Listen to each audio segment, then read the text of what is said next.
पूरे वीडियो में मैंने ऐसी ट्रिक्स अप्लाई की है ताकि आपको याद हो सके इजीली। तो आप कैसे याद सकते हैं, इतनी बड़ी बड़ी वर्डिंग उसके शॉर्ट कीज मैंने यहाँ पे लिखे हैं, तो आप उससे याद कर सकते हैं कॉन्ट्रैक्ट एक्ट पूरा का पूरा। तो देख लेते हैं, क्योंकि दोस्तों ये जुडिशरी में बहुत बार सेक्शन पूछे जाते हैं या कभी कभी वर्डिंग्स पूछे जाते हैं, तो आपको बताना होता है कि कौन से सेक्शन में ये वर्डिंग दी गई है। कई बार ऐसे होता है कि वर्डिंग्स दी हुई होते और आपको पूछा जाता है कि ये कौन से सेक्शन में मेंशन किया है। इसीलिए ये शॉर्ट ट्रिक्स मैं आपके लिए लाई हूँ ताकि आप दोनों चीज़ें याद रख सकें, एक तो कंसेप्ट भी प्लस आपका सेक्शन भी। तो ये मैंने आज के वीडियो में आपके साथ शेयर करने की कोशिश किया है। I hope guys you like my video. तो पहले हम लोग देख लेते हैं फर्स्ट सेक्शन क्या कहता है, short title extend and commencement.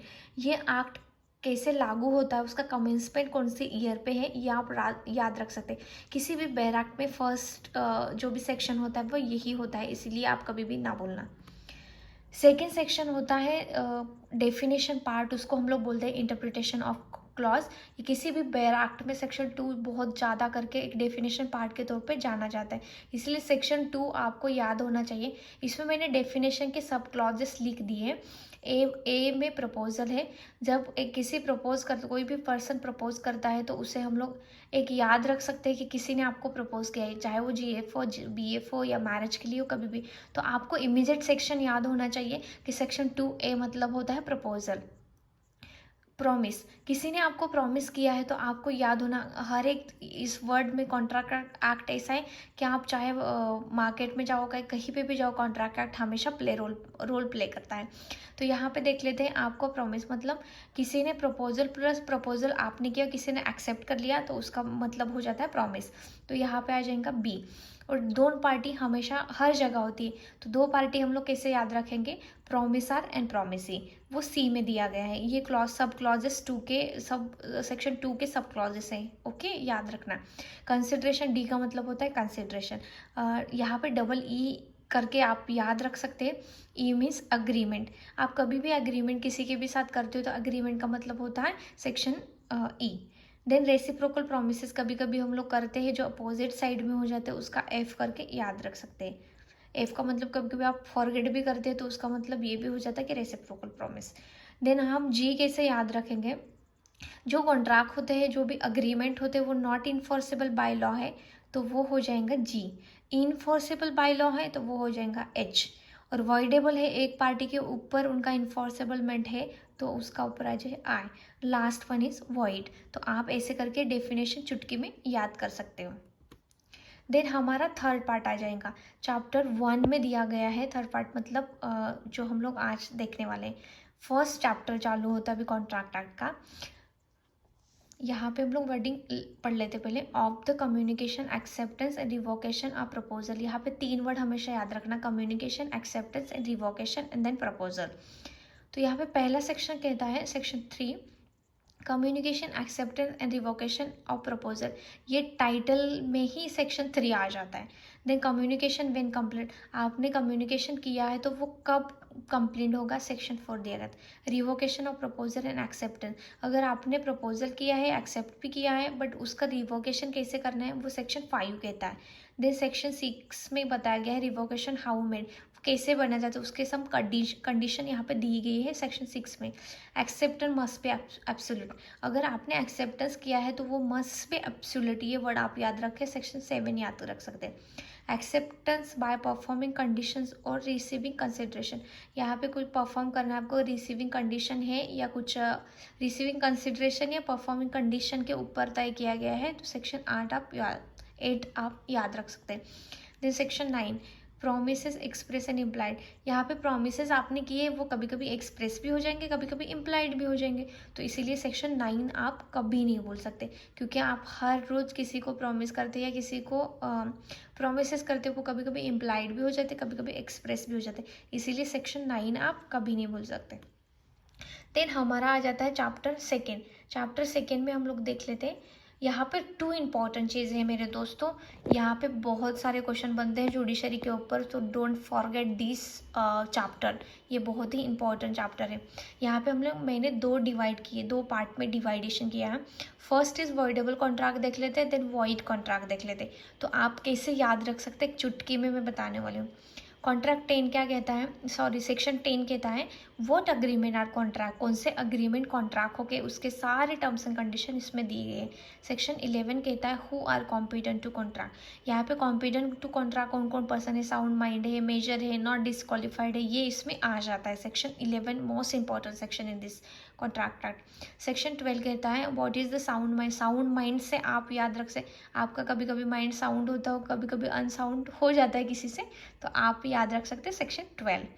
Section 13 में आता है कंसेंट, आप तो कभी किसी को भी कंसेंट दे सकते हैं, तो इसीलिए कंसेंट हमेशा 13 में आता है। या आप याद रखना कभी कम्युनिकेशन करते हो या किसी को एग्री करते हो तो कंसेंट आप इजीली याद रख सकते हैं सेक्शन 13। सेक्शन 14 में बताया जाता है फ्री कंसेंट। फ्री कंसेंट आप बहुत ही इंपॉर्टेंट पार्ट है इसमें, आप कैसे याद रख सकते हो, मैं आपको बताती हूँ। यहाँ पे फ्री कंसेंट कब होता है, जब इसमें यूज़ नहीं किया जाएगा ये फॉलोइंग पार्ट, तो आपका सेक्शन फ्री कंसेंट बन जाता है। कैसे, सेक्शन 14, 16, 17, 18, देन 21 एंड 22। तो यहाँ पे हम लोग देख लेते हैं फ्री कंसेंट कब होगा, जिसमें कोर्शन नहीं यूज़ किया है, अंडू इन्फ्लुएंस नहीं है, फ्रॉड नहीं है, मिस रिप्रेजेंटेशन नहीं है, मिस्टेक नहीं है, तब आपका बन जाता फ्री कंसेंट। तो यहाँ पे सेक्शन 14 से लेके कैसे याद रख सकते हैं, 14, 15, 16, 17, 18, 19, 21, 22 ईजीली आप याद रख सकते हैं कि वो फ्री कंसेंट में आता है। देन आपका हो जाता है लॉफुल कंसिडरेशन। कभी भी आपका कंसिडरेशन कहीं ना कहीं पे हम लोग प्राइस तो देते किसी के साथ, तो आप इजीली याद रख सकते कंसिडरेशन लॉफुल होना चाहिए, सेक्शन 23 बताता है। तो ये हो गया आपका वॉइडेबल कॉन्ट्रैक्ट। ये फर्स्ट पार्ट मैंने कवर कब कर दिया है, ये हो गया वॉइडेबल कॉन्ट्रैक्ट। अभी हम लोग देख लेते हैं वॉइड कॉन्ट्रैक्ट। तो ये सेक्शन में हम लोग पूरे के पूरे वॉइड कॉन्ट्रैक्ट आप कैसे याद रख सकते हो, 24 से लेके 30 तक जो भी आपके अग्रीमेंट्स है, तो ये सब के सब वॉइड है। तो यहाँ पे देख लेते हैं void agreement, consideration object on, consideration और ऑब्जेक्ट ही अनलॉफुल है तो आपका वॉइड हो जाएगा। यहाँ पे विदाउट कंसिडरेशन है, वॉइड हो जाएगा। सेक्शन 24 कहता है कि जहाँ पे कंसिडरेशन ऑब्जेक्ट ही अनलॉफुल है। 25 कहता है विदाउट कंसिडरेशन, अगर दिया है तो वो अनलॉफुल हो गया है, और यहाँ पे नहीं दिया है तो 25 आ जाएगा। देन रिस्ट्रेंट ऑफ मैरिज, यहाँ पे ये चार पांच सेक्शन जो है वो बहुत इंपॉर्टेंट, जुडिशरी हमेशा इसके ऊपर क्वेश्चन पूछती है कि restraint of marriage 26, restraint of trade 27, legal proceeding, restraint of legal proceeding 28, uncertainty 29, wager 30। तो ये मैंने शॉर्ट कीज बनाई है, आप ऐसे 26, 27, 28, 29, 30 सेक्शन करके याद रख सकते हैं। और यहाँ पे first is marriage, second is trade, and then third is legal proceeding, uncertainty, wager. तो ये आप 5 या 6 सेक्शन एक साथ में याद रख सकते हो। देन हम लोग आ जाते हैं यहाँ पे कंटीजेंटी कॉन्ट्रैक्ट। कंटीजेंटी कॉन्ट्रैक्ट, यहाँ पे कॉन्टीजेंट कॉन्ट्रैक्ट भी बोल सकते हैं या कंटीजेंसी कॉन्ट्रैक्ट भी आप बोल सकते हैं। तो कंटीजेंट कॉन्ट्रैक्ट में हम लोग देख लेते हैं सेक्शन 31 से लेकर 36 तक आपका कंटीजेंटी कॉन्ट्रैक्ट बनता है। तो यहाँ पे कंटीजेंटी कॉन्ट्रैक्ट डेफिनेशन सिंपल पार्ट देख लेते हैं। 31 क्या कहता है, डेफिनेशन। 32 क्या कहता है, इन्फोर्समेंट कब होगा, इवेंट हैपन। अगर इवेंट हैपन होता है तो सेक्शन 32 बोलना, नॉट हैपन होता है तो section 33। First is happen and then not happen. अगर future conduct of living person के ऊपर डिपेंड करता है तो 34, एंड देन 35 आ जाता है आपका स्पेसिफिक इवेंट नॉट हैपनिंग और happening with in a fix period. अगर कभी कभी इवेंट स्पेसिफाई किया है तो वो happening with in a fix time में अगर हो जाता है तो वो डिफाइन किया गया है 35 में। इम्पॉसिबल इवेंट वॉइड होता है। यहाँ पे 36 क्या कहता है, इम्पॉसिबल इवेंट। आप कभी भी जो भी इवेंट करोगे वो लाइफ में, मतलब लाइक इफ़ मैं बोलूँगी कि मेरे को आप पैसे दे दो, मैं मुर्दा इंसान को जिंदा करके दिखाता हूँ, तो ये कभी मैं जिंदा नहीं कर सकते, ये एक्ट ही इम्पॉसिबल है, क्योंकि मरे हुए को जिंदा तो हम कर ही नहीं सकते, राइट। तो इसीलिए सेक्शन 33 आ जाता, 36 आ जाता। तो ये आप कंटीजेंटी कॉन्ट्रैक्ट में 31 to 36 याद कर सकते हो। देन हम लोग देख लेते हैं chapter 4 of the performance of the contract. ये बहुत ही बड़ा है इसीलिए मैंने डिवाइडेशन उसका कर दिया है। Contract which must be perform, यहाँ पे पहला पार्ट है contract which must be perform, ये परफॉर्म किए जाना चाहिए, इसीलिए ये पार्ट हम लोग देख लेते हैं।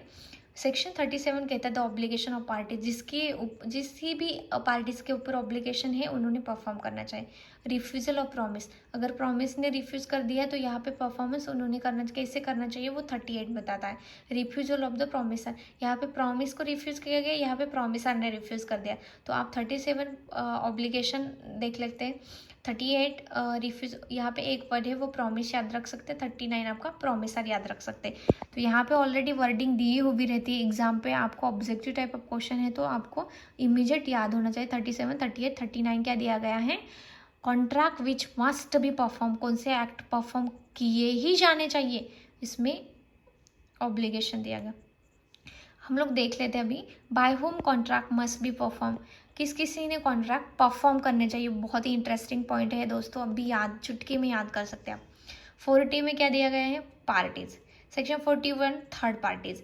सेक्शन 42 जॉइंट लाइबिलिटी जिसके ऊपर हो गया। 43 anyone. 44 effect to release of one joint promisor, अगर वन जॉइंट प्रोमिसर को रिलीज करते हैं उसका इफेक्ट क्या होता है वो इसमें बताया गया। 45 जॉइंट राइट्स, यहाँ पे टू सेक्शन वो सिमिलर है।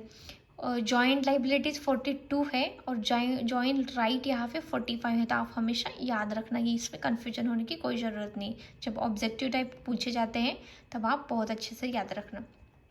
यहाँ पे हम लोग देते हैं time and place of performance, अगर आपको कॉन्ट्रैक्ट परफॉर्म करना है तो कौन से टाइम पे और किसी प्लेस पे करना है, ये सेक्शन आपको बता दें। 46 to 50 यहाँ पे नो टाइम स्पेसिफाइड, अगर टाइम ही स्पेसिफाइड नहीं किया है तो आप कॉन्ट्रैक्ट कैसे परफॉर्म करोगे, ये 46 कहता है। टाइम एंड प्लेस स्पेसिफाइड, अगर दोनों स्पेसिफाइड है तो 47 कहता है। यहाँ पे proper time and place fix on the condition of the promisor, यहाँ पे क्या होता है, टाइम भी फिक्स है, प्लेस भी फिक्स है, बट कंडीशन किसके ऊपर डिपेंड करेंगी, प्रोमिसर के ऊपर, तो 48 आ जाएगा। तो यहाँ पे no place is fix. Section 49 कहता है कि नो प्लेस इज फिक्स, यहाँ पे फिक्स किया हुआ है, यहाँ पे फिक्स ही नहीं किया है, तो आप कैसे परफॉर्म करोगे ये बताता है ये सेक्शन। 50 बताता है टाइम प्रिस्क्राइब, अगर टाइम प्रिस्क्राइब है तो कैसे परफॉर्म करना है, ये सेक्शन 50 बोलता है। देन हम लोग देख लेते हैं performance of reciprocal promises.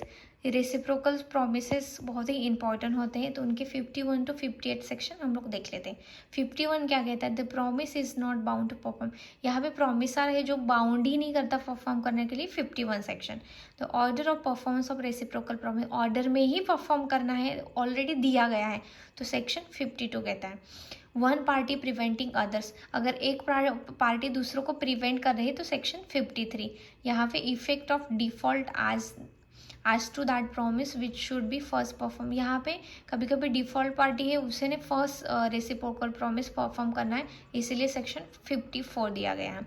Effect of failure to perform at the fix time, अगर फिक्स टाइम किया गया है, अगर यहाँ पे फेल्यूर ऑफ परफॉर्मेंस हो गया, ऑलरेडी टाइम उन्होंने फिक्स किया है, but effect of failure of to perform, fix time के अंदर अगर परफॉर्म नहीं कर पाए तो क्या करना है, ये 55 बताता है। देन इम्पॉसिबल एक्ट, 56 सेक्शन आप कैसे याद रख सकते हो, एंड इम्पॉसिबल एक्ट, बहुत सारे पिक्चर फिल्मों में डायलॉग तो मारते हैं लोग, चांद तारे तोड़ के लाओगे, भाई आपको पता नहीं ये इम्पॉसिबल एक्ट है, तो इसीलिए आपको सेक्शन 56 किसी को भी याद रख सकता है, चाहे वो छोटा बच्चा क्यों ना हो। 56 यहाँ पे थिंग आर लीगल, यहाँ पे कुछ थिंग्स लीगल्स होती है, कुछ थिंग्स इलीगल होती है। लीगल इलीगल आप हमेशा सुनते ही होंगे कि ये इलीगल है लीगल है, तो यहाँ पे 57 के अनुसार आप याद रख सकते हैं सेक्शन 57। यहाँ पे अल्टरनेटिव प्रोविज, कभी कभी क्या होता है कि अल्टरनेटिव कर देते, इसके बदले ये परफॉर्म कर दो, तो on breach of being illegal, तो यहाँ पे सेक्शन 50 आ जाता है अल्टरनेटिव प्रॉमिस के लिए। तो ये सेक्शन आप 51 to 58 ईजिली याद रख सकते हो। और यहाँ पे आ जाता है अप्रोप्रिएशन ऑफ पेमेंट, अगर आपको मतलब आप एक एग्जांपल ले लेते हैं, आपने किसी को पैसे दिए, तो पहले मतलब 2022 में आपने दिए 3 लाख, और 23 में दिए आपने फिर से 5 लाख, और 24 में दिए आपने 1 लाख, तो उसका अप्रोप्रिएशन ऑफ पेमेंट्स कैसे होगा इसके बारे में ये बताता है, ये सेक्शंस बताते हैं। सेक्शन 59 कहता है डेब्ट to be discharge is indicated, यहाँ पे डिस्चार्ज क्या करना है वो इंडिकेटेड ऑलरेडी है।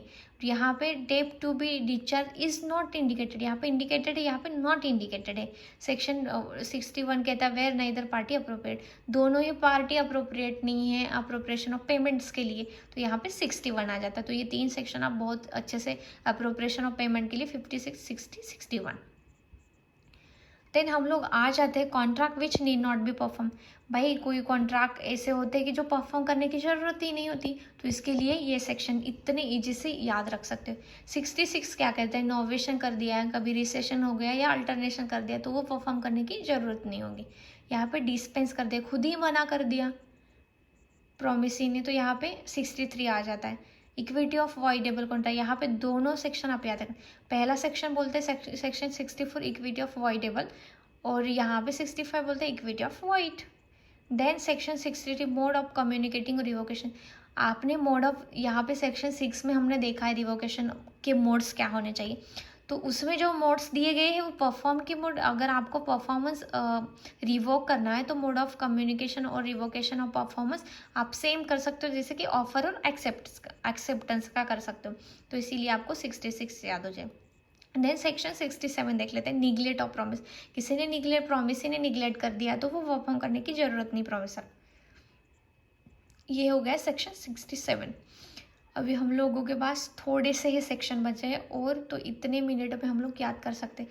Chapter 5 of certain relation reimbursing those created by contract. Resembling, यहाँ पे चैप्टर 5 बोलता है of certain relations resembling those created by contract. यहाँ पे कभी कभी ऐसे कॉन्ट्रैक्ट होते हैं जो कौसी कॉन्ट्रैक्ट के नाम पे जाने जाते हैं, वो कॉन्ट्रैक्ट परफॉर्म करना बहुत ज़रूरी होता है।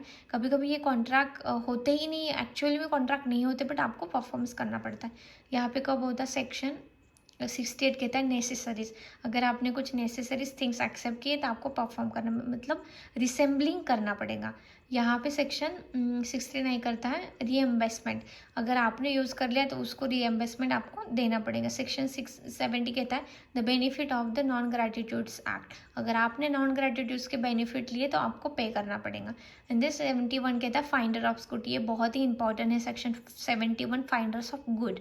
एंड देन 72 आ जाता है अंडर कोर्शन। कोर्शन हमने ऑलरेडी पढ़ा है, जो फ्री कंसेंट हम लोग पढ़ रहे थे, तो उसको याद करके ये भी याद कर लेना। 72 इज अंडर कोर्शन।